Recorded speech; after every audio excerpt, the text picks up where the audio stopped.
sejarah bagi bangsa kita yang sedang membangun adalah juga berarti pasang naik surutnya perjuangan, keberhasilan dan kegagalan, serta suka duka. Itu adalah kutipan dari buku 30 Tahun Indonesia Merdeka. Buku ini pertama kali dicetak pada tahun 1977 dan dicetak pada keenam kalinya pada tahun 1985. Buku ini mengisahkan berbagai peristiwa setelah kemerdekaan Indonesia, mulai dari kejadian proklamasi. Salah satunya adalah kejadian bagaimana Indonesia diproklamirkan oleh Muhammad Hatta dan juga Soekarno, agresi militer Belanda yang pertama dan kedua, berbagai perjanjian seperti perjanjian Rompuyren dan juga perjanjian Linggarjati.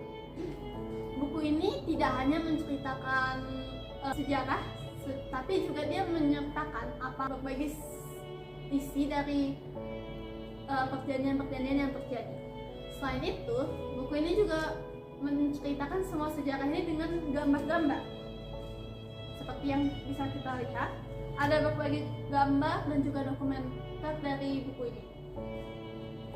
Sehingga dengan kita membaca buku ini, kita bisa merasakan langsung apa yang terjadi pada peristiwa itu dan bagaimana peristiwa itu terjadi. Karena gambar-gambar dalam buku ini cukup lengkap, bahkan hampir di setiap halaman disertai gambar. Namun ada beberapa kekurangan dari buku ini. Kalau kita membuka bagian awal buku ini, kita tidak dapat menemukan daftar pustaka dari buku ini. Karena daftar pustaka dari buku ini biasanya ada pada awal atau awal tahun, misalnya pada tahun 1945. Nanti di situ ada daftar tahunnya apa yang terjadi, halaman berapa sampai halaman berapa. Tapi secara garis besar, buku ini sangat layak untuk kita baca karena bisa menambah wawasan kita dan tentang kejadian-kejadian peristiwa sejarah yang terjadi di masa lampau, sehingga wawasan kita tentang Nusantara dan perjuangannya juga bertambah. Pertama, kalau kita mungkin sedang duduk di bangku sekolah, pasti kita akan sangat terbantu dengan buku ini. Buku ini juga bisa dijadikan bacaan untuk menambah pengetahuan dan juga untuk membuat kita semakin cinta tanah air, membuat kita sadar, oh ternyata banyak hal yang terjadi pada saat pasca kemerdekaan.